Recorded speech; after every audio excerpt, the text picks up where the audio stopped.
Many thanks for choosing us. This afternoon, we put the spotlight on tricycles, popularly known as aboboya. As you know, the National Road Safety Authority has cited these tricycles as a contributory factor to crashes on the highway. Well, today, a ban on tricycles comes into effect on the Accra highways. Greater Accra Regional Minister Henry Quartey, who announced this last week, said the move forms part of the Operation Clean Your Frontage initiative. Listen.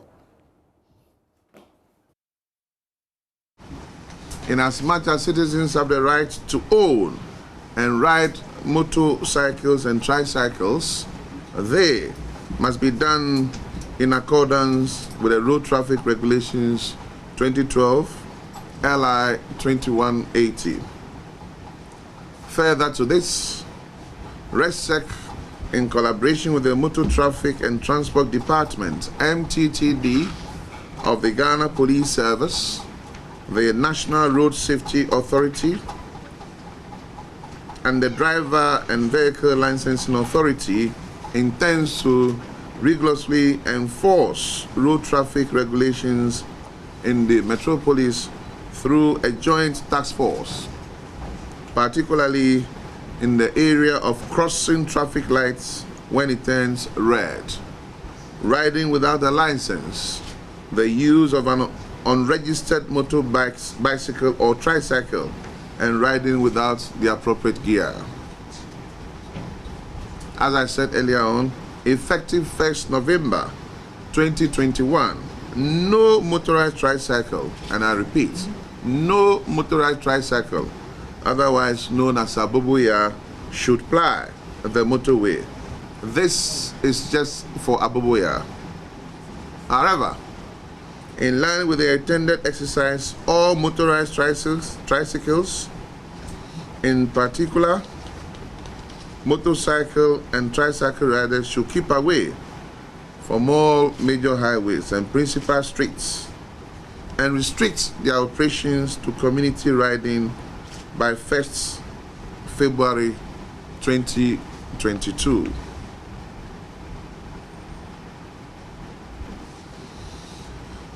All owners of unregistered and uninsured motorcycles and tricycles shall have up to Tuesday, November 30th, 2021. Let me repeat. All owners of unregistered or uninsured motorcycles and tricycles shall have up to Tuesday, November 30th, 2021 to regularize their documentation. Non-compliance to this directive shall be the basis for legal action. Where motorcycles and tricycles remain unregistered, owners or riders must possess and provide valid customs/shipping documents. Let's now take you to Tema Motorway, where a large extent tricycle operators are adhering to the directive. JoyNews' Michael Papania Shale is our man on the ground. Here's what he saw.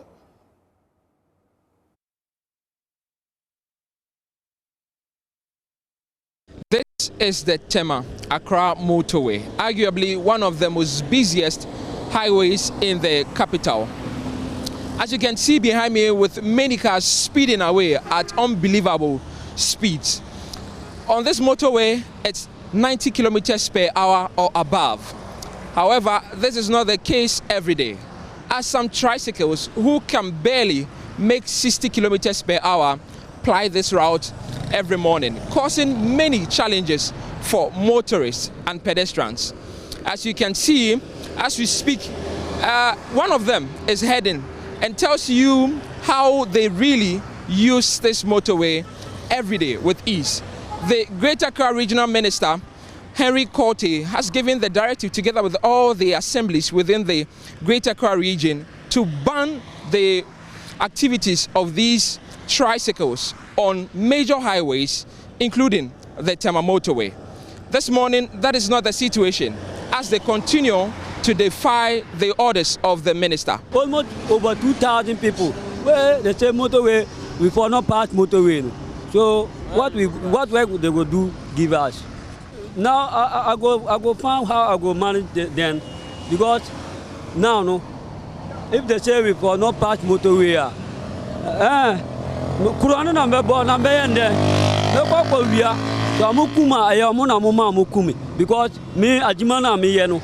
Enu na me ye amedidi, a me rehwe me mba na me yire no. Nti omuka jaje ama me fa motorway no so a. Nti de na mbeye. Wakasa abede me no anya age because we chambre bi bo wa afati ya so.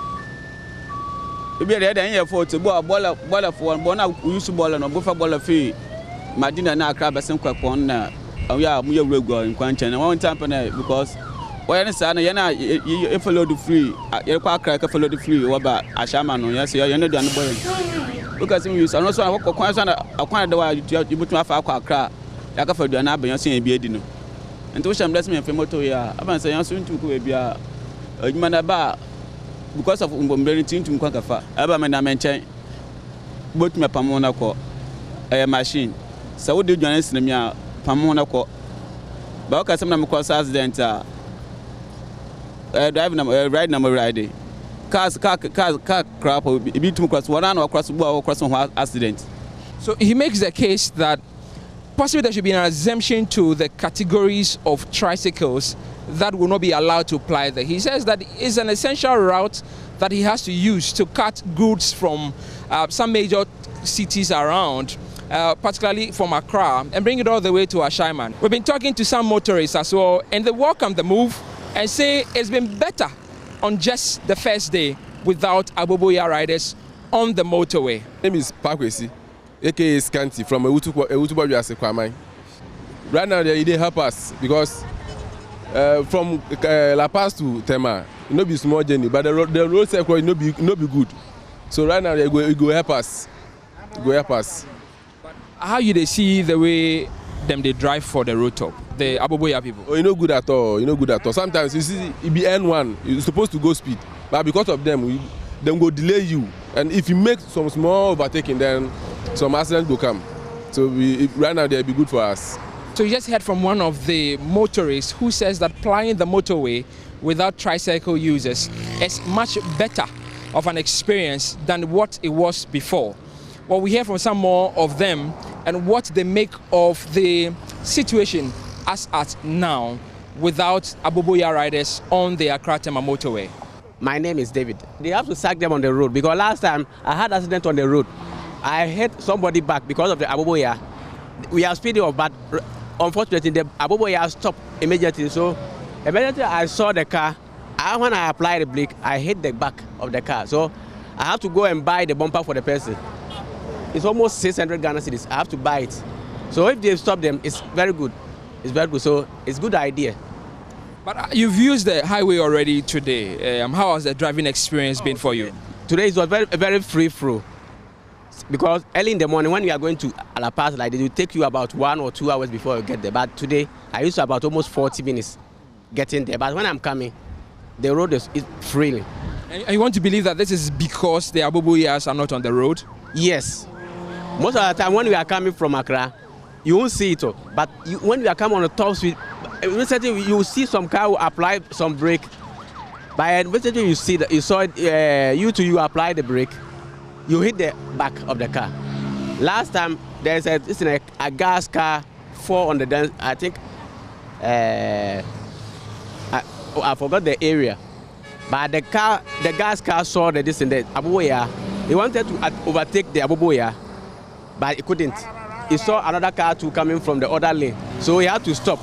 Then the gas tanker turned and fall because of the Aboboya. I'm Adams. Aboboya motors on the motorway is very dangerous, and it is worrying the drivers on the motorway. So effective today, they are supposed to stop plying the motorway.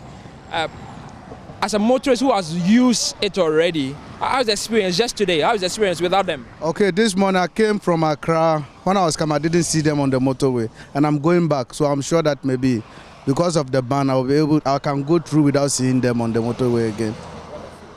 Your friend Kobra and San Derrick Jr. A year boundary now, I'm boundary Aboboya and Mom dear.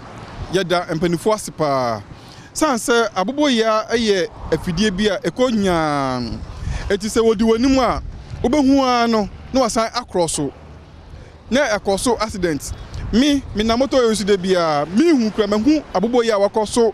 trader accident under bridge na areho of course accident ni wie when you know and tipa otu ni moto na okoye enti sa issue ya mo de aba mo bandi aboboya ande yeda empanifo ase bebre sa mo di sa adwuma we amonkoso entu anamon eman na mi hia aboboya o moto we ni so eti onam so na okwa eye moto na mo ha adwen moto fo de eje nim se no mo anenam but aboboya no de yempe o moto we ni so enti sa mo bandi aboboya o moto we nsi de a yepe amakwa ni so e free True to the words of the regional minister Henry Korte, tricycle riders, also known as Aboboya riders, have taken their business off the Accra Tema motorway, except for a few recalcitrant ones who still think it is the only way to get their rubbish off their truck.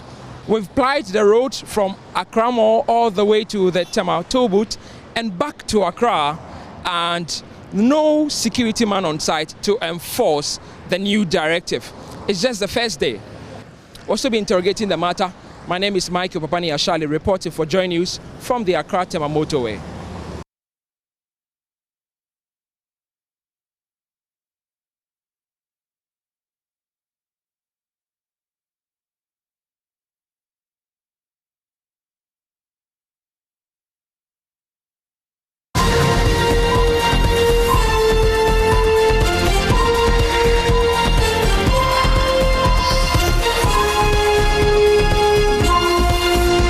Welcome back to the Pulse. Now, Attorney General Godfred Yeboah-Dame says Parliament lacks the power to use a resolution to control the process of admission into the Ghana School of Law. This comes in the wake of a threat issued by Parliament that it will drag the AG to answer questions should the General Legal Council fail to comply with the parliamentary resolution. Parliament on Friday directed the AG to ensure that students who obtain the advertised pass mark are admitted into the professional law program. This came in the wake of concerns by some 499 students that they got at least 50% of the entrance exams but were denied admission. Listen to first Deputy Speaker of Parliament.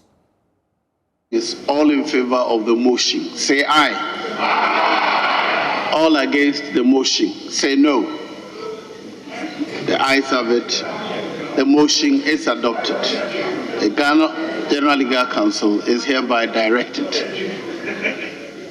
to proceed and admit all the students who pass in accordance with the advertised rules of the examination. Thank you. Under the General Legal Council Act, the Attorney General is the minister responsible, and the law says that he may give general directions. I hereby direct that the Attorney General shall ensure that this resolution is carried through. Thank you. Well, lectures for students who are admitted begin today, and the 499 students are yet to hear from the school despite this parliamentary directive. Listen to some of the law students.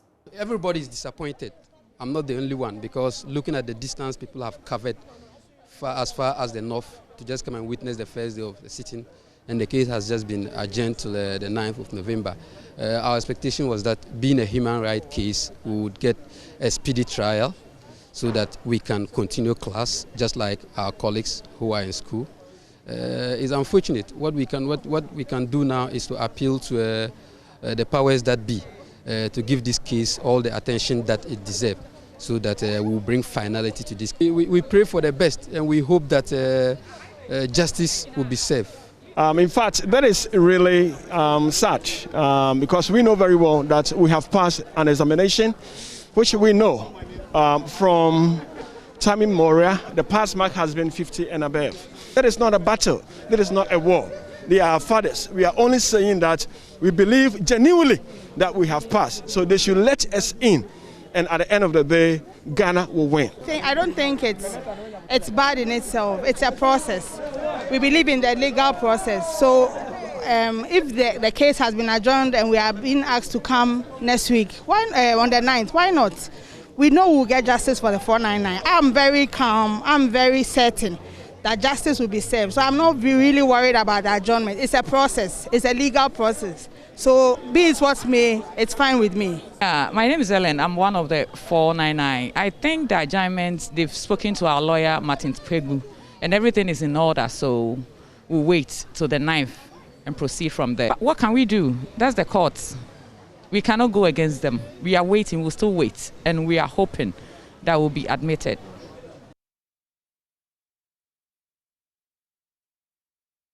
Attorney General didn't file any response yet. They were in court. The GLC only filed their response. We've been served with their response this morning. But that notwithstanding, our lawyer is not proposing, wasn't proposing any adjournment. It is the Attorney General that proposed that the case be adjourned. And our lawyer agreed to it. The case has been adjourned to the 9th of November. We will be back here to go into the merits of the injunction application. You see, it is human rights that we are talking about here. We are talking about the rights of 499 students. So delay in itself is a bit worrying, but I don't think, even though irreparable damage is being caused, because our colleagues are reopening school, and we think that justice will be served. That's what matters. Whichever way, we believe in the justice system, in the court system, and we know that we'll have justice. Well, the AG has today issued a statement challenging Parliament's power to use a resolution to control the process of admission into the Ghana School of Law, despite threats that he will be held to answer questions should the GLC fail to admit students who met the advertised pass mark. Excerpts of that statement is on your screen, and it reads, "Respectfully, I'm aware of the resolution passed by Parliament at its sitting on Friday, October 20, 2021, and in this terms, the General Legal Counsel is hereby directed to proceed and admit all the students who passed in accordance with the advertised rules of the examination." The Attorney General is a leader of the bar in Ghana, and he must see to it that the directive that 499 students who scored 50 marks are admitted to the law school. Now, whilst recognizing the general legislative powers of Parliament in Ghana, except as have been circumscribed by the Constitution, I am constrained to advise that Parliament is devoid of a power through the use of parliamentary resolutions to control the process of admission into the Ghana School of Law. The mode of exercising legislative power enshrined in Article 106 of the Constitution does not admit of resolutions. In accordance with Section 13(1)(e) and F of the Legal Profession Act 1960, Act 32, the power to regulate admission of students to pursue courses of instruction leading to qualification as lawyers and to hold examination, which may include preliminary, intermediate, and final examination, has been vested in the General Legal Counsel. It is correct that Section 1(5) of Act 32 stipulates the Council shall, in the performance of their functions, comply with any general directions given by the Minister. In my respectful opinion, this provision underscores the capacity of the Executive, not the Legislature, through the Minister responsible for the General Legal Counsel, and that is the Attorney General and Minister for Justice, to direct and advise the Council on major matters of national importance. And the notice also did not state the manner in which, all right, so it is in this regard, it is pertinent to indicate that by a letter dated October 18, 2021, received at my office on October 21, His Excellency the President forwarded the content of the petition of the 499 candidates to me for my comments in order to enable him respond. Another petition dated October 20 by National Association of Law Students was also delivered to Parliament, to the President. Upon delivery of my comments on the matters raised in both petitions, following further consultations with my good self by a letter dated October 26th, 3 clear days before the resolution of Parliament received at my office on October 27, the President directed me to, in pursuant of Section 1(5) of Act 32, make the necessary intervention to the General Legal Counsel on behalf of the 499 students to address the issue. within the constraints of the law, I am following up on the directive of the president to make the necessary interventions on behalf of the 499 students. But that as it may, it is imperative to correct a few erroneous impressions contained in the impugned parliamentary resolution of October 29, 2021. The notice in the Daily Graphic of May 14 inviting applicants from suitably qualified Ghanaians for admission into the Ghana School of Law did not state a pass mark of 50% or any at all as a basis for admission. The notice stated applicants may be granted admission if they have passed the entrance examination conducted by the GLC. The notice also did not state the manner in which a pass mark set by GLC will be determined. It is clear, therefore, a contention that the originally announced or advertised pass mark was 50% is erroneous and insupportable. Insofar as any matter bordering on a pass mark is concerned, the notice in Daily Graphic stated the admission process is as follows. The General Legal Council determines the number of candidates to be admitted to the professional law course for the academic year. Applicants may be granted admission if they have passed the written examination organized by the General Legal Council for the 2021-2022 academic year on payment of the required fee and submission of the application form and all supporting documents required online.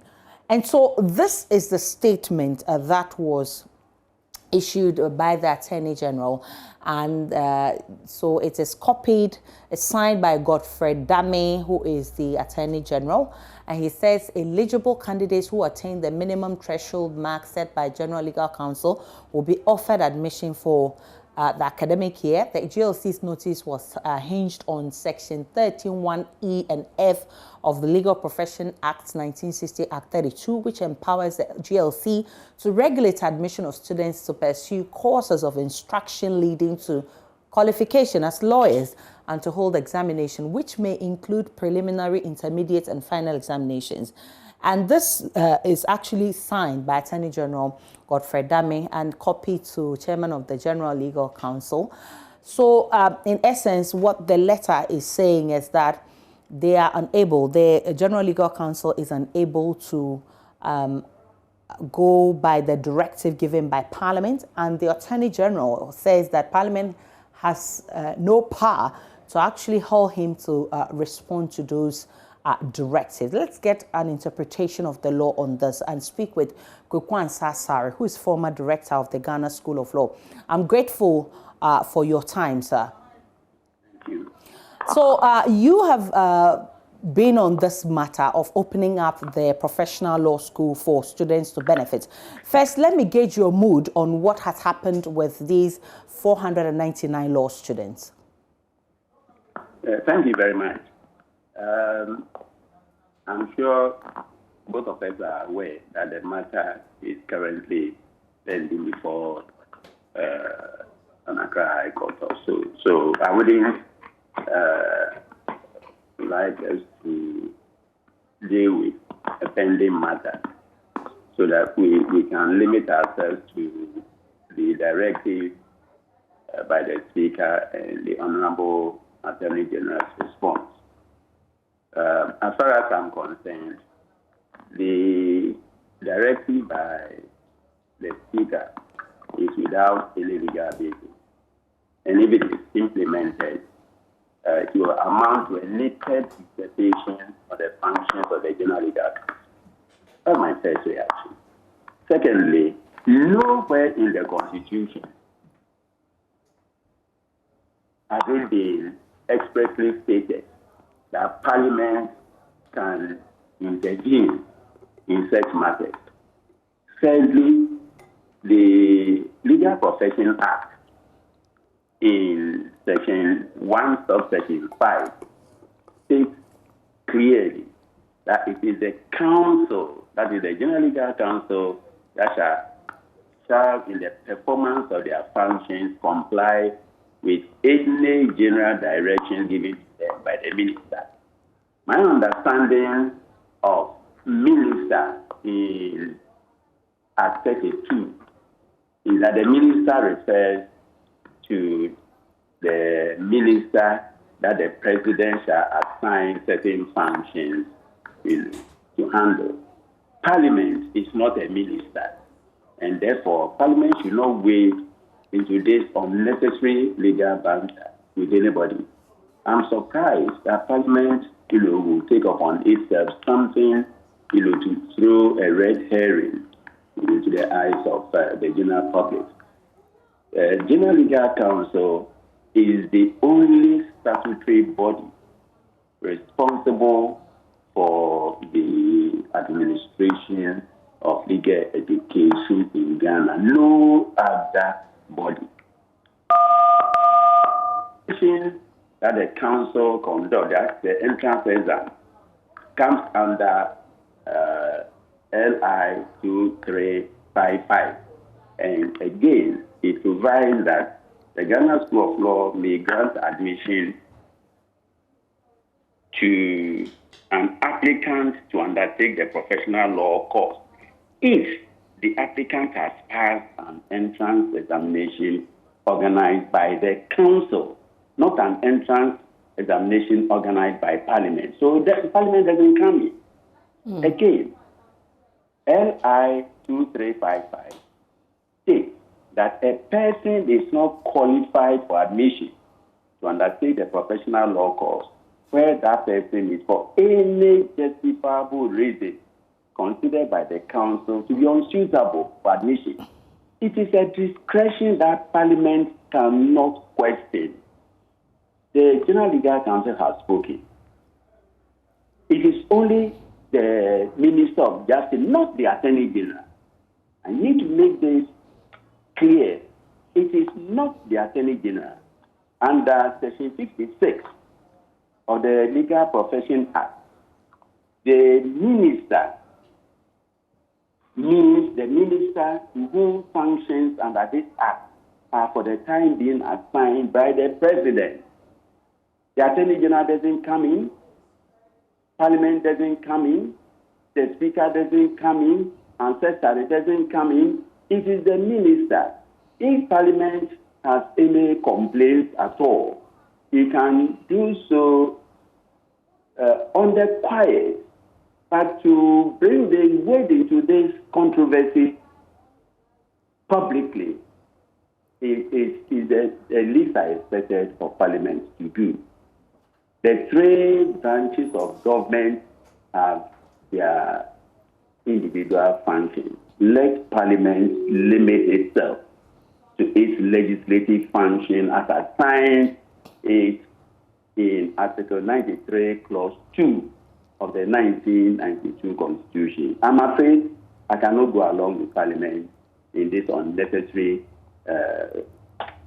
directive that they have given. Well, in the statement issued by the Attorney General Godfrey Dame seek to explain that the General Legal Council, in the invitation for candidates to participate in that entrance exams, did not promise them that they would get admission upon acquiring 50% mark. And I read excerpt of his letter. He says the notice in the Daily Graphic of May 14, 2021, inviting applications for suitably qualified Ghanaians for admission did not state a pass mark of 50% or any at all as basis for admission. And he says the notice also did not state the manner in which a pass mark set by GLC would be determined. But you have been a director of the Ghana School of Law. What has been the criteria all this while? There has not been any set criterion or criteria. Every year, the council, which is differently constituted every 3 years, set its own conditions for admission into the law school. The current governing regulations can be found in LI 2355, and it is stated in LI in Regulation 5 of LI 2355 as follows. A person is not qualified for admission to undertake the professional law course where that person is for any justifiable reason considered by the council to be unsuitable for admission. once the council has decided that for certain justifiable reasons, a candidate is not suitable for admission, so be it. That discretion cannot be questioned by Parliament. I'm afraid Parliament, cannot do that. And that is why I said that if Parliament tries to do that, it will amount to a naked usurpation of the functions of the General Legal Council. Parliament can. Now, I am not endorsing the Attorney General's views either that they did not promise. The Attorney General need not promise. The Attorney General is a member of the Council. So the Attorney General need not, on his own, undertake any commitment. He doesn't have that power. It is only the General Legal Council that has been statutorily mandated to organize examinations for admission to the law school and to set the conditions for admission. Once they have set their conditions and in their collective wisdom, certain candidates are not deemed worthy of admission into the law school, nobody can question. If they have any complaints, let them go to court, not Parliament. Parliament doesn't come in at all. So this intimidation from Parliament is an abuse of legislative power. Parliament ought to know better that when they do that, the writing on the wall to the average Ghanaian is that you can fail and Parliament can flex its muscles and pass you. I'm sorry, Parliament can't do that. They simply don't have the power. Let's look at the requirement precedent to the exams. And thankfully, the Attorney General provides a bit of that in his statement. He says the admission process is as follows. The General Legal Council determines the number of candidates to be admitted to the professional law course for the academic year. Applicants may be granted admission if they have passed the written exams organized by the General Legal Council for the academic year on payment of required fees and submission of application form and all supporting documents required online. What's your interpretation of these requirements precedent to the exams and what has happened after the exams? As the Attorney General has rightly pointed out in his response to Parliament, nowhere in the various notices from the General Legal Council and published by the Daily Graphic, nowhere did the Council undertake that any candidate who shall have obtained 50% shall be admitted into the law school. Nowhere. I'm yet to be shown any such commitment. Nowhere. No such assurance was given. Secondly, the Attorney General makes it quite clear that the notice did not state the manner in which a pass mark set by the GSC will be determined. So if anybody is aggrieved, then the person who feels aggrieved must look at the provisions of LI 2355 before embarking on any course. Because these are intending lawyers. They must be told that you don't gain admission into the law school through the court of public opinion. They shouldn't be encouraged to do that.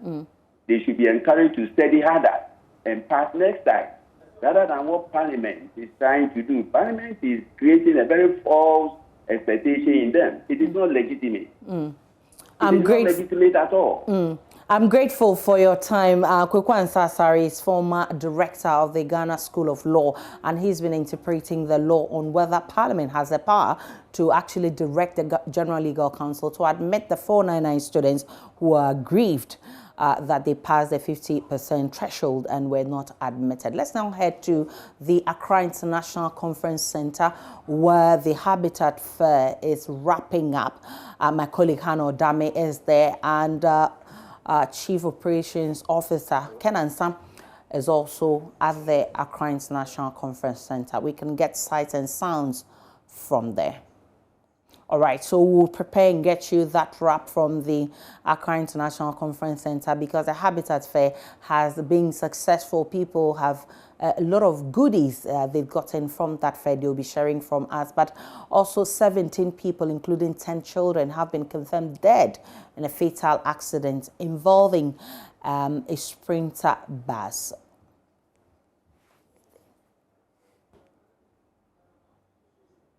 An articulated truck in the Abufo Forest in the Ashanti region. The accident occurred at about 3:30 a.m. Monday when the man diesel truck with registration number 433917 collided head-on with the Kumasi Daboya bound Mercedes Sprinter bus with registration number. My colleague Ohim Interior actually following up on the story for us. He has joined us for more. Ohiming, what really happened? Can you paint a picture of what led to this? All right. Ohiming, kindly unmute for me. Thank you, Aisha. The accident, according to...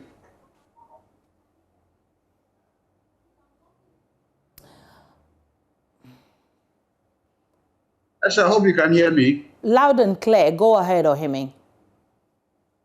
Yes, according to the police MTTD, the accident occurred about 3:30 a.m. today, and when the Kumasi Daboya bound Sprinter bus was actually lost in the Abufo Forest, which is actually in the Offiso South Municipal of the Ashanti region. There was this articulated truck also traveling from the Teshimai, Kumasi direction. It veered off its lane and collided head-on with the Sprinter bus. So all the passengers on board the Sprinter bus and that of the articulated trucks were sent to the nearby St. Patrick's Hospital in Offiso, Kumasi. But the 17 people were declared dead after they've been clinically examined by health personnel on duty. Among the dead include 7 adults, and with the 7 adults, 6 females and a male, and 10 children who have also yet to be identified. So as we speak, the bodies have been deposited at the morgue of the Offiso Mercy St. Patrick Hospital pending autopsy. The Ashanti Regional MTTD Commander, Superintendent Emmanuel Dubois, has appealed to the general public to assist in the identification of the deceased persons. But I must also say that the mangled Sprinter bus has been towed to the official MTTD office, leaving the articulated truck at the scene of the accident. Ohim Interior monitoring that accident for us. We'll bring you more with police's investigations in our subsequent bulletins. But this year's EcoBank JoyNews Habitat Fair is attracting huge patronage as consumers are being connected to their dream homes in any part of the country. Some of the exhibitors are offering as much as 50% discount to patrons attending the fair. My colleague Hannah Odame is at the International Conference Center. She will be joining me shortly. So, Hannah, you've been speaking to some patrons who are looking to make some 11th hour purchases.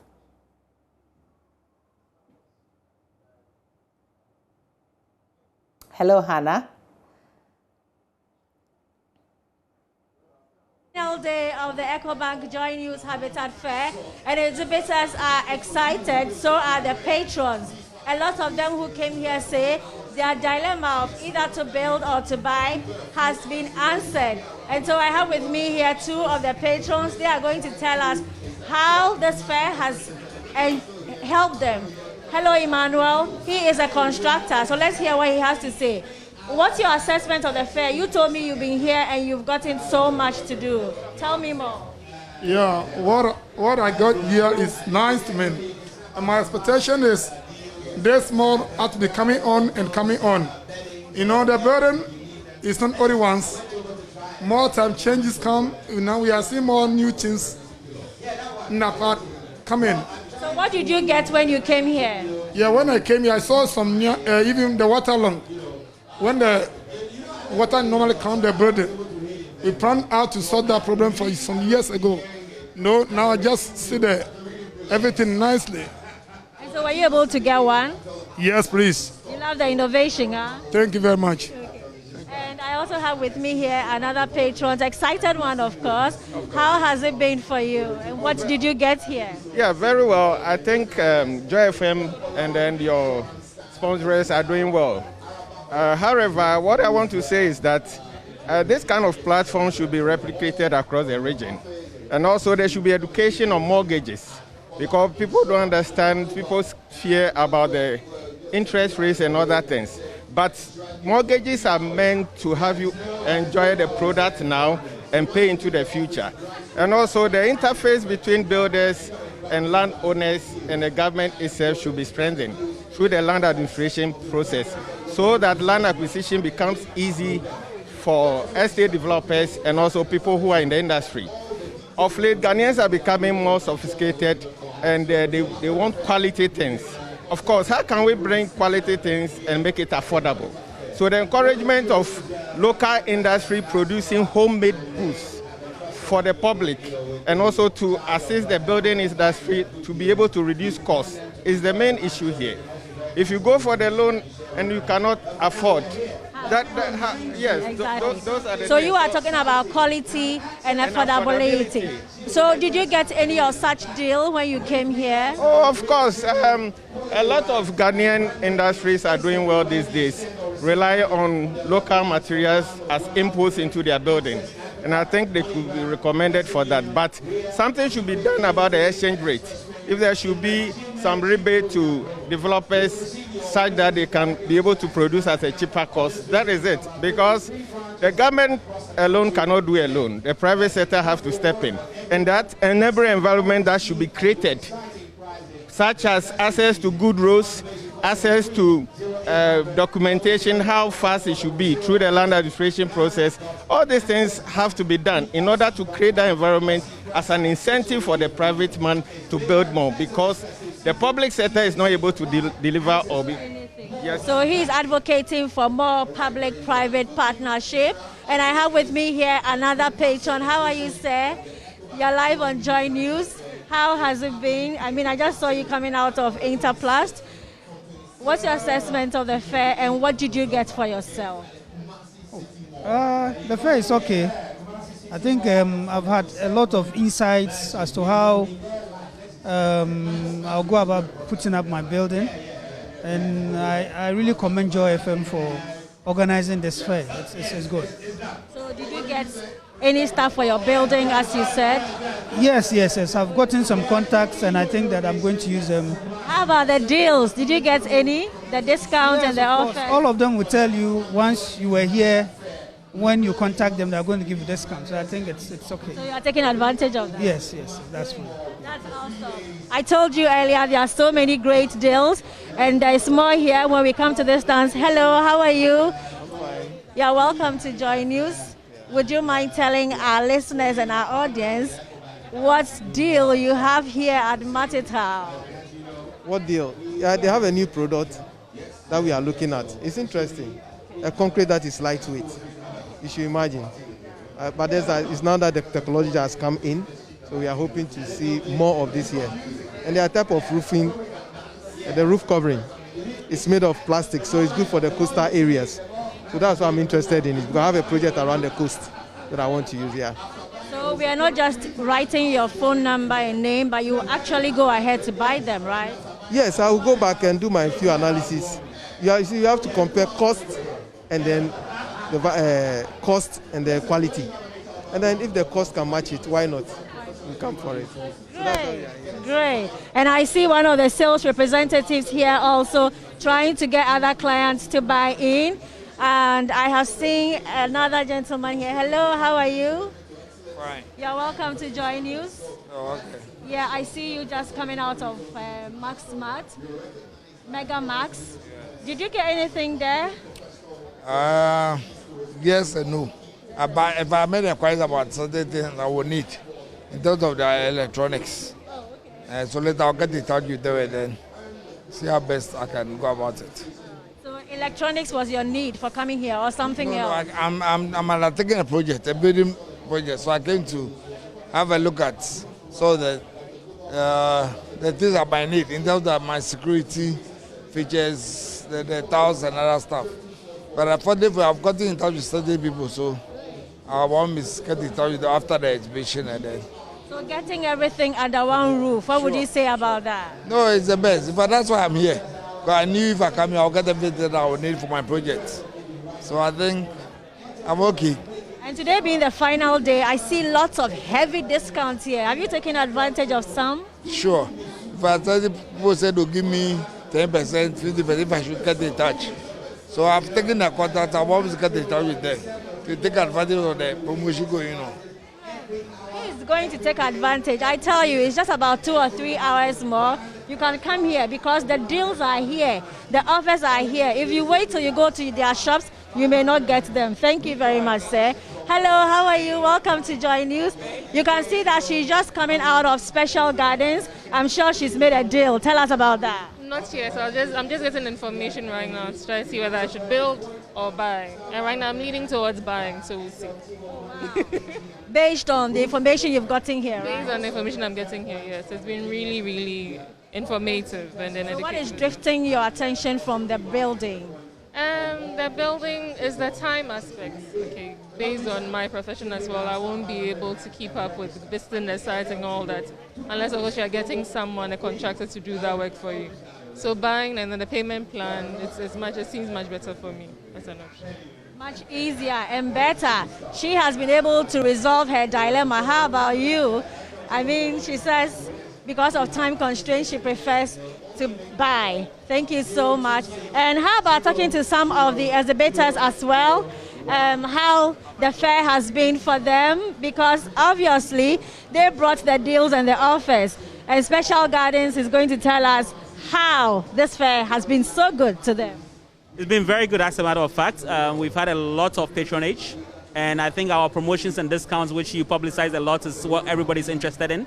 So we're offering $5,000 off anybody that for anything you buy with us, and if you lock it in. And so far, we ran out of one of our limits, but we're still extending it, and we're trying to offer more. So anybody who wants to come in today, Special Gardens, you can Google us or call us 020-138-1234, or just Google Special Gardens, or go to our website, Special Homes Limited, that's LTD, specialhomeslimited.com. And the limited is just a short form, ltd.com, and then fill out a form online and come and look out for us. And if you mention Habitat Fair, Joy Habitat Fair will give you $5,000 off. Such a good deal. Even after the fair, you still have a deal by just mentioning EcoBank JoyNews Habitat Fair. That's Ransamu of Special Gardens. Let's go to Interplast and find out how sales has been for Interplast. Hello, how are you? Interplast, we've heard your commercial on JoyNews several times. So tell us about the fair. I mean, it's been good. It's been amazing. We've had high patronage, and people that come here ask relevant questions. That's the most interesting part. It means that whoever is here is coming here for something. Mostly they come to ask for windows, they come to ask for pipes. Even though we don't have pipes here, they come, they bring their schedules and pieces and quantities they need and the products. They bring it here for us to quote for them. But we always tell them, we are here to let them know we are here. So when they bring it, we take it and then we send it to the office, and then they get a quotation done for them. So people are here specifically to come and buy. So we are the right place. You are the right place. You know, you have about an hour or two. When you close from work, please just pass by. Because it is when you pass by that you will get the voucher, you will get the brochures, you get a discount. Just pass by, get your name written down by any of these exhibitors, and then later you can even go and call them. Tell them you were here at the JoyNews EcoBank Habitat Fair, and you will get that discount. Alberta, she offers all the virtual security systems. How are you? On day 1, we were here. It's day 5. You've been talking a lot. Tell us all the great deals you've been giving out. Okay, so it has been a wonderful experience. In fact, we've had a lot of traffic at our stand here. I must commend Joy FM for this initiative. It's been good. We've got a lot of people coming to our stand to know more about us and want to do business with us. So we are happy and it's worthwhile coming. It's worthwhile. You can also come by. The JoyNews EcoBank Habitat Fair, 5 days of getting everything housing needs under one roof. Please, I keep telling you, it's not over, just about 2 hours more. Just come by, get a brochure, speak to them, and you'll be able to solve your dilemma to build or to buy. From the Accra International Conference Center, I am Hannah Odame for JoyNews. Of course, Hannah Odame with that wrap. The fair wraps up today at 8 p.m. Make your way to the Accra International Conference Center and take advantage of the discounts on offer. We're still live on the Pulse. You can also join the conversation via all our social media handles. It's at JoyNews on TV. You can tweet at us with the hashtag The Pulse. My personal handle is at Danana Aisha. We'll take a break. There is more when we return.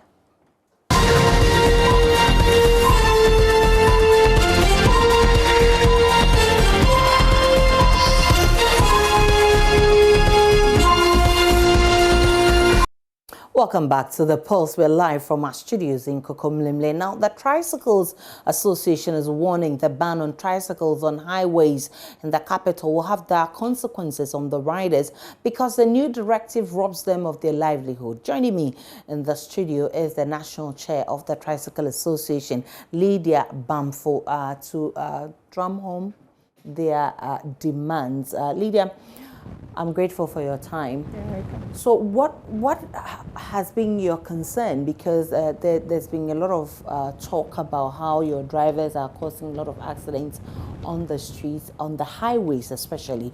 What's your concern with this? Thank you, and thank for your viewers.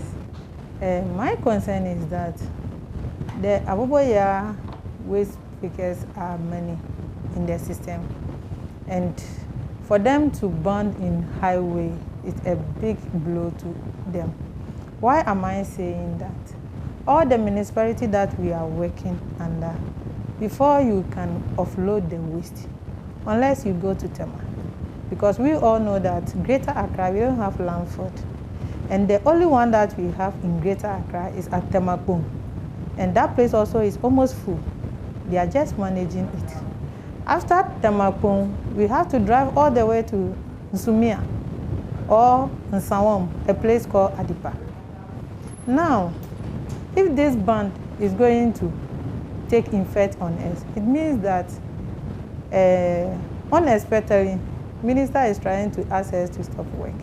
Why am I saying that he is trying to stop the work that we have been doing? Because if I work from Medina or Adenta people do not have a Lamford, they don't have a transfer station, they don't have a mobile transfer. So I'm supposed to drive all the way from Adenta to Temakpong. So if this thing is going to happen in that way, it means that our boys' work is going to stop. That's why we show concern. But of course, there's been concerns about the recklessness of your members on our highways especially, which is causing a lot of accidents, and we in turn losing so many lives on our roads.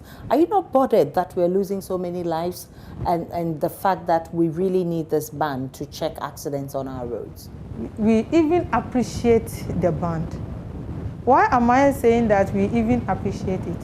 It will save the lives of the boys because of the risks.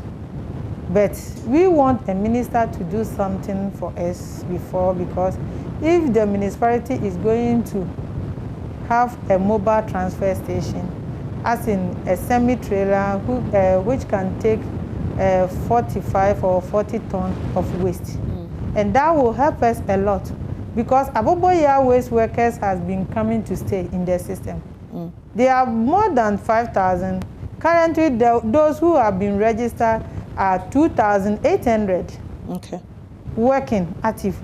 And the unit, if each Aboboya is taking 500 kilos per waste, times 2,800, it's not small waste that we have been taking every day from the system.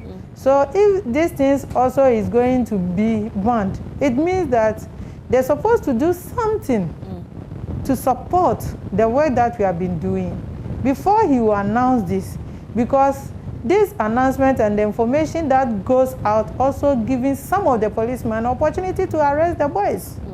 As I'm talking to you now, they know that the boys, they don't have riding licenses, they don't have insurance, they don't have so many things, because they also are looking for a work to do. So if someone is interested, the person just buy the tricycle for him, even without registered it. And the boys also are taking it for granted, and they use it like that. So through this information, it makes some of the policemen opportunity also to get the boys arrested. While we have been working with them, even some of the tricycle belongs to police, some of the policemen. Yeah, when we are working, and without this information, they did not arrest anybody, unless even the person did not obey the traffic, road traffic, and the other ones before they got arrested. But since the information gets out, they use the opportunity also to harass them. So before this whole thing happened, what was the information given to you, or what was the conversation you had with the assemblies before this ban came? The municipalities, some of them have been working with us. They gave us a permit to work. They inaugurated us.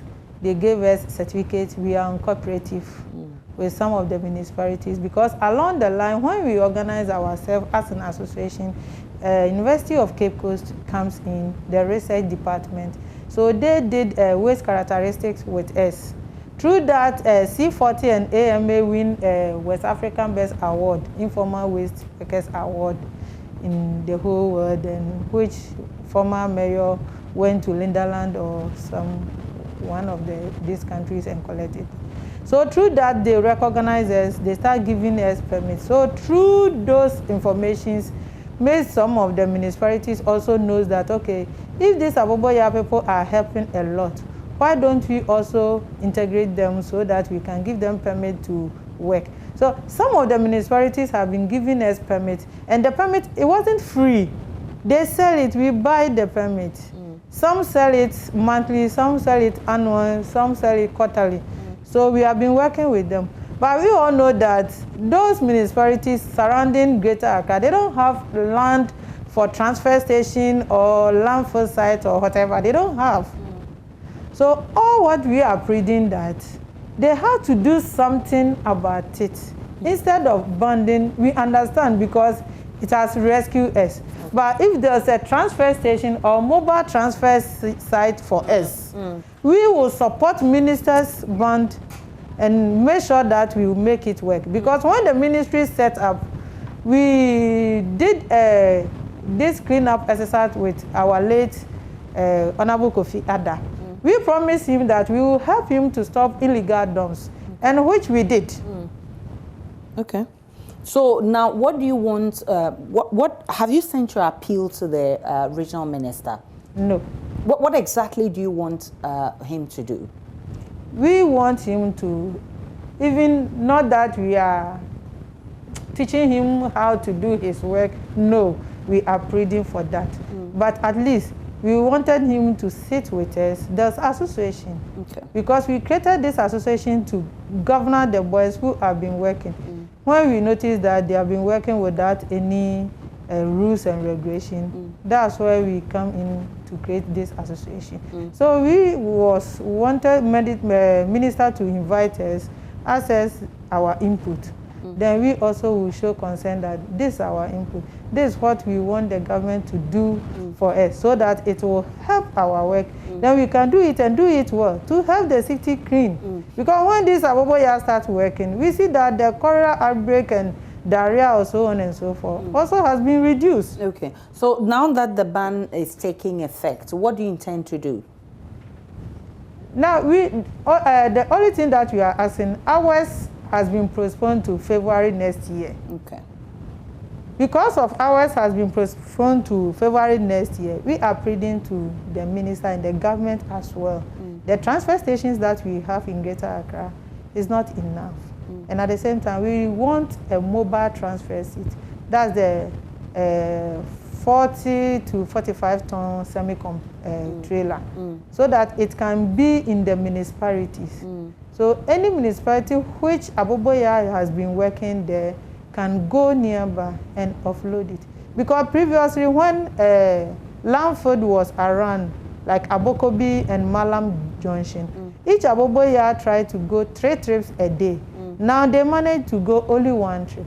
And that 1 trip, it by chance or luck, if you go to transfer station, it will take you a time, hours, sometimes days. To be able to offload. Yes, 1 trip. So we are managing all these crises. And if this ban also come on, it means that our work is totally collapsing. Well, I wish you luck, and probably you would have to engage the ministry so that something could come out from your concerns being raised. Lydia Bamford is chairperson of the Tricycle Association. She's been lamenting over the ban on tricycles, and she wants the ministry of the regional minister to do something about this. Health authorities in the Ashanti region are targeting groups in a bid to get more people vaccinated against the COVID-19 disease. The region has so far vaccinated about 700,000 residents, representing 11% of the region's total population of 6 million. Ashanti region has taken delivery of 461,908 doses of Moderna and Pfizer vaccines to kickstart Phase 2 of vaccination exercise. Deputy Ashanti Regional Health Director in charge of public health, Dr. Roxanne Michael Ajay, told journalists the region is out of the woods in the 3rd wave of COVID-19. Government of Ghana, through COVAX and other diplomatic arrangements, has received Pfizer and Moderna vaccines. The Ashanti region has been allocated 184,800 doses of Moderna and 277,108 doses of Pfizer. These vaccines will be deployed in all districts alongside the others that are already in use starting today. Ladies and gentlemen, all the COVID-19 waves we have witnessed in this country were preceded by mass movements, mixing of people, and general disregard for the protocols. Low vaccination coverage gives the virus the space to mutate into more deadly forms. We should see the conclusion of the 3rd wave as an opportunity to get vaccinated to prevent a possible 4th wave that could occur after Christmas. All the vaccines have comparable efficacies and safety profiles and offer protection against variants of the virus. There is no cause for alarm. Let's remind ourselves that COVID-19 vaccines protect against severe disease and deaths, but not getting infected. So continue to observe the protocols if even you are fully vaccinated. The Ashanti Regional Health Directorate has made concession for groups that want to be vaccinated at their convenience to contact the Deputy Director, Public Health, for arrangement at no cost. Problem of the day question for one of the preliminary contests of the ongoing National Science and Maths Quiz proved to be a big problem of the day, as all 3 participating schools scored 0 for round 3. At the end of the contest, Okrapiman Senior High School booked the place at the 1/8 stage of the competition, leading Manya Krobo SHS with just 3 points, with Nkwetia Presby SHS taking the 3rd position. Maxwell Agbagba has more in this report.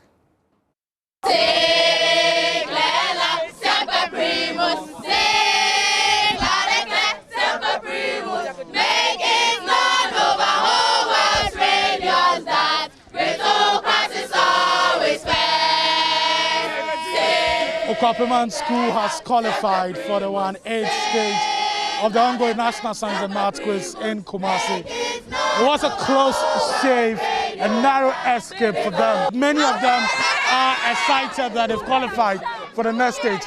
Come to me. What's your name? My name is Chancellor Tivia Mia. Yes, okay, tell me. We really knew we would win because as our motto goes, Semper Primus. Like and we always believe God's word that says, even though horses and chariots are prepared for battle, victory comes from the Lord. And it has really worked for us, and you know. Are you the SU president? No, I'm not the SU president. Okay, then we are quoting the scriptures anyway. Okay, great. But at the point you guys were sitting on tenterhooks because you just beat them by 3 points. Okay. You are led by the Spirit. This is the deputy SU president.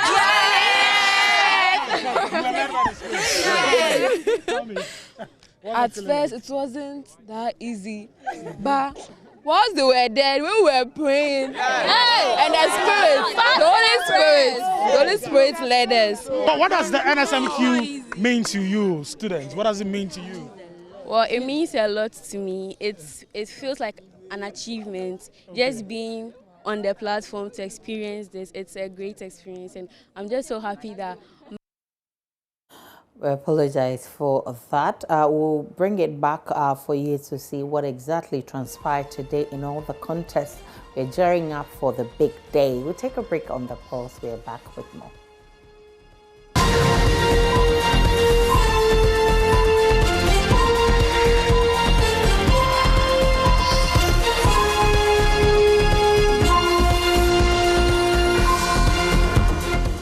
Welcome back. The Joabin Traditional Council is refuting claims that it forced some assembly members to kneel and beg the Omanhene for going ahead to hold a press conference without the permission of the chief. This was after the assembly members held a news conference last Friday to express their misgivings about processes leading to the confirmation of the president's MCE nominee for Joabin Municipal Assembly. The said press conference is believed to have incensed the Omanhene of the area, who had already met and spoken with the organizers and the president's MCE nominee to resolve grievances between them.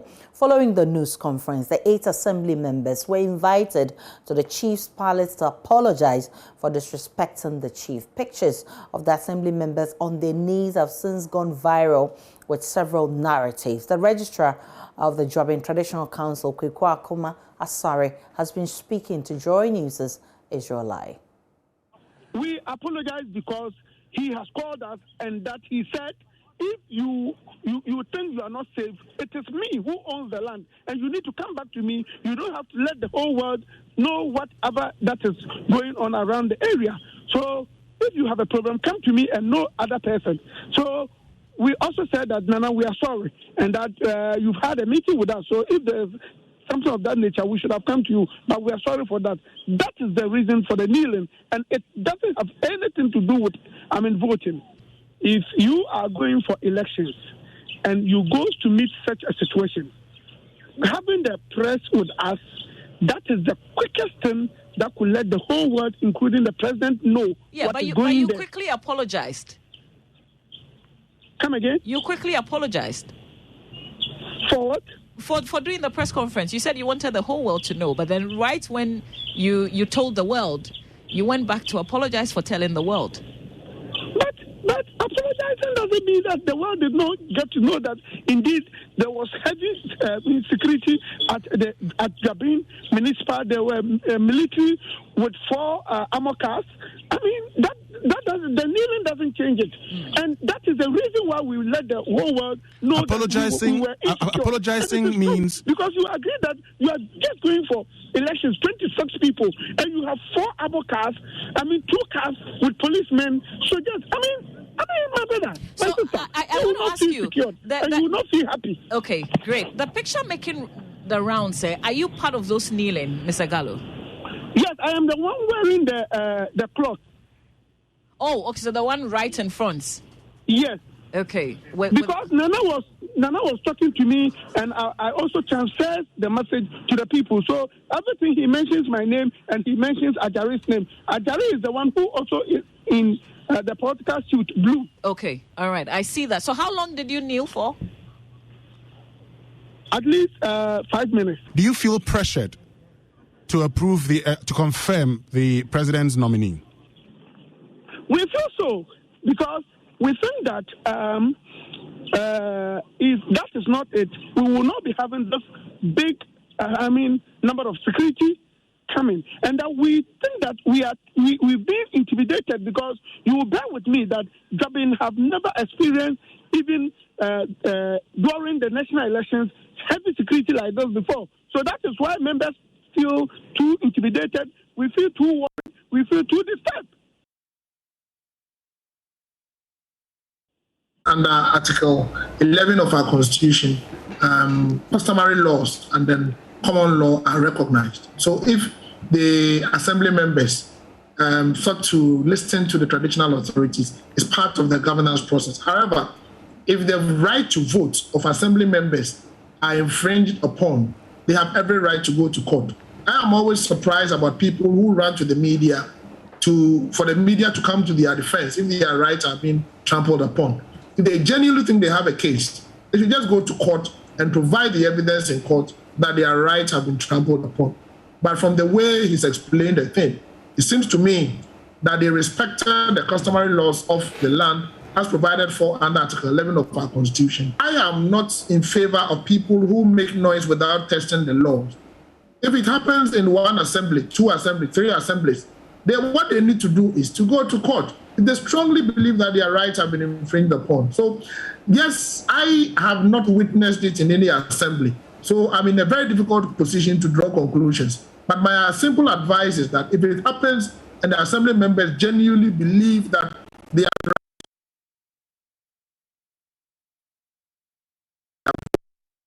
right to approve an MMDCE have been infringed upon or impaired illegally, the right forum is to go to court. So I'm challenging all such individuals to go to court to test the laws, and that is the only way by which this can stop in any way. You know, we keep on saying that go to court, but we've also been informed that going to court is not that easy. Oh, it is. A legal aid board across the country, and it is not very expensive, I must say, to go to court. It will depend on the case, because in cases of human rights abuse, we have SHRAJ there. We also have the legal aid board there. So I can tell you confidently that if they want to go to court to protect their right to represent, which advances the cause of democracy in this country, they'll be able to get some of the human rights lawyers to represent them on pro bono basis.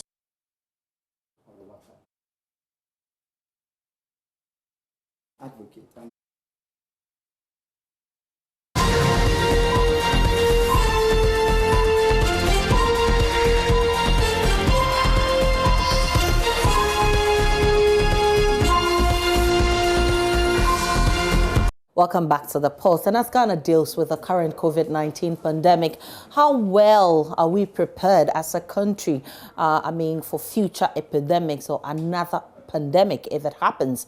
Manor Cranton has been looking at this in a special feature he's put together. We'll bring you that later. Right now, though, we have in the studio with Dr. Mohamed Marzouk Abubakar, who is with the National Chief Imam's Office. He's also an advocate of epidemic preparedness financing for SEND Ghana. Good to have you in the studio, Doc. Thank you. I'm humbled to be here. How should we prepare as a country? Let me put that question straight. All right. Thank you so much, and good evening to the cherished viewers of ours. We should prepare adequately. Adequately in the sense that we all know that epidemic preparedness is critical to public health, and therefore its financing must also be a matter of priority in public policy. But when we talk about public policy, definitely it comes from the government, but the implementation must involve everybody. One must come with a rule, another must comply. And that is why there is the need for all of us to understand the need to finance epidemic preparedness. And that need should be understood in the context of preparedness. I think that currently, the country's preparedness towards epidemic and pandemic is not adequate. This is not to say that we've not done anything. We've done well, but it is still inadequate. And for that reason, the whole country must understand that it is a collective responsibility and it must be done adequately. I want you to tell me specifically what we can do. And the bit about the financing, because that should be core to our preparedness to any pandemic or any epidemic. But you agree with me that in Africa, in Ghana, if I want to zoom it down to Ghana, we've had challenges and we've had huge gaps in our health sector. Sure. Definitely the COVID-19 has exposed us the more that we have gaps that we need to fill. Sure. But in all of this, subsequent governments will tell you that it's been an issue of finance, even though we recognize the importance of healthcare delivery in our country. How else do you want us to prepare for this? Because we don't have the resources. Yeah. I strongly believe that it is not that we don't have the resources. Okay. It is that we cannot prevent the leakage of the resource container. Number one. Number two, we should also take it as a matter of priority. In fact, it is a matter of priority. Let me give you an example.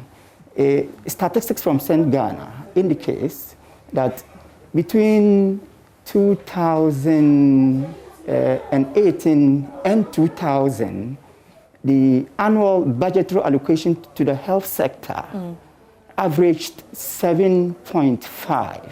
Okay. And this is sharply contrary to the Abuja benchmark of 15%. Abuja benchmark recommends that countries within the sub-Saharan Africa should make sure that the average percent should be 15%. Okay. But then ours is 7%. So you agree with me that it is not that we do not have money.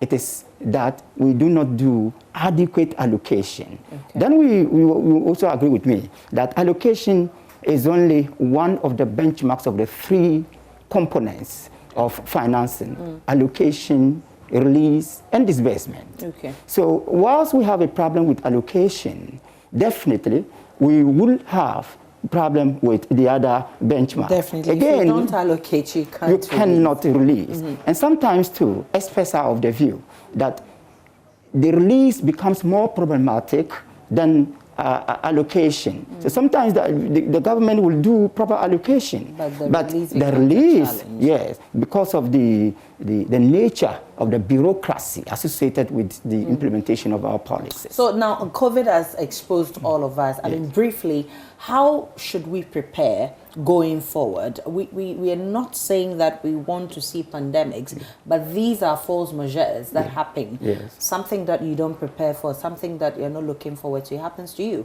What should we do in the event of another epidemic? Yes, we first of all need to know that we have COVID levy, right? The COVID levy should be expanded to include all kinds of epidemics and pandemics. Okay. That's number one. Number two, it shouldn't be an exclusive responsibility of the government. It should be a collective responsibility. Institutions, individuals, and wealthy people should try as much as possible to come out with a fund. Let's have Epidemic Preparedness Financing Fund that should take care of future epidemics or pandemics. We live in a modern society and we do not know what will happen. In spite of our advances in science and technology, we cannot tell adequately what will happen. So we should rather be more proactive. We seem to be reactive than proactive. I think the word here should be proactive. All right, I'm grateful for your time. Dr. Muhammad Marzouk Abubakar, he's advocate of epidemic preparedness financing for St. Ghana. Let's take a break on the pulse and bring you the very latest from the world of sports. Many thanks for joining me. Hans Benz out here with sports on the pulse. Now, after their 6-1 defeat to WAC in the CAF Champions League, Hearts were confident they would open their Ghana Premier League title defense with a win at the Accra Sports Stadium. However, the game ended against Legon Cities goalless, with Hearts ruining several goal-scoring opportunities. Are there worrying signs for Coach Samuel Boadu, or the team will get better as the season wears on? Joining me in studio is my colleague Oreku and Prophet Oreku. Should Samuel Boadu be worried? Should fans of Accra Hearts of Oak be worried by the sort of start the team had yesterday?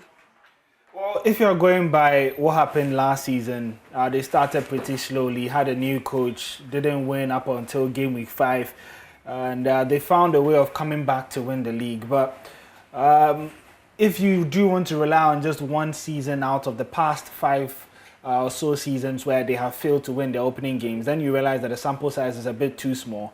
And I thought last season's performance were more of an anomaly. Perhaps if Asante Kotoko were in Kumasi at the Baba Yara Sports Stadium, then you'd realize that they would pose a greater challenge. And even if you look at Heart of Oak's point tally, it wasn't the highest if you do compare it to previous seasons and looking at the past winners as well. And so you can say that fine, last season they've managed to win the league, but I don't think it would be the same this time around. However, yeah, I felt that this is a type of loss where you shouldn't be too disappointed. The most important thing is that they created quality chances. And you're seeing highlights of that game, the chances they created and squandered in that game against Legon City yesterday at the Accra Sports Stadium. Several chances. And in truth, in some of the instances, they were simply unlucky. But for some, they just did not take those opportunities. Now, to really focus on the fact that Hearts missed all of these opportunities wouldn't be too fair to Legon Cities as well, because I watched the game and I thought that they did their bit as well to ensure that they walked away with a point. What would be your response to that? Well, I think it was a combination of everything really, but most importantly, the goalkeeper. Max Okonedo after the game said that they set up to limit Heart of Oak. I don't think they did.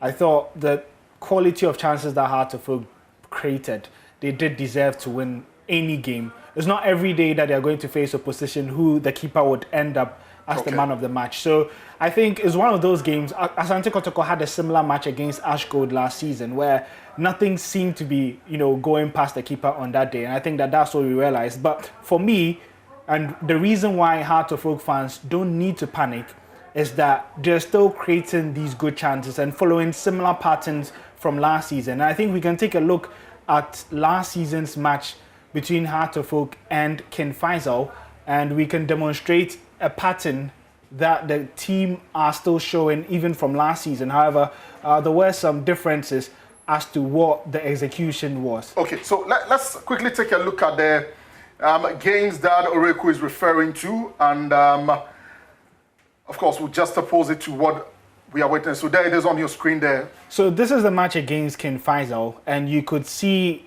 Heart of Oak love to play this way. Little triangles in front of the box. And this time it worked against King Faisal. You see Banier playing it here and then making a quick run into the box. Salifu Ibrahim finding him, and then he sliced the ball to Kojo Obin Jr., who scores this time round. Now, this was against Legon Cities. Very similar. This time was a third man release. Salifu Ibrahim at this point, I think his execution, the pattern was very similar. Yeah. But he could have chosen Isaac Mensah up top. Square it. And at the point where he was about to shoot, you look at Banier and even Koji at the far post, there were still better options.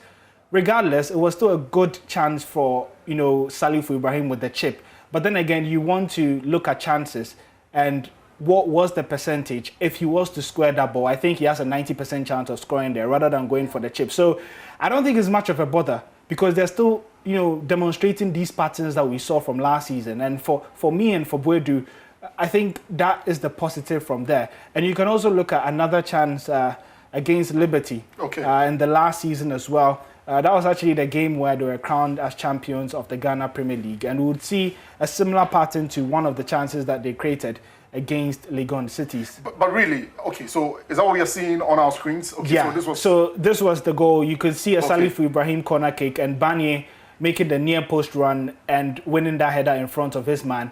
And it's something that you can tell they do in training.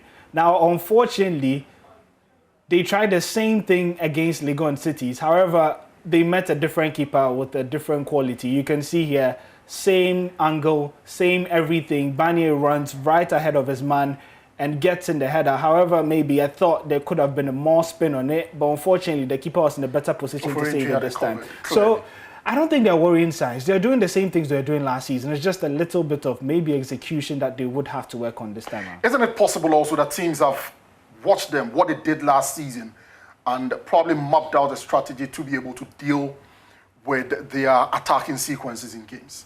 Well, Boedu was the first to admit that. He said that Legon Cities and probably every side that they're going to face would be looking very hard at them. And he admitted that they are a target for openers this season because they're coming in as the defending champions. And I think that's the case. That's why you find it very difficult worldwide for teams to defend titles.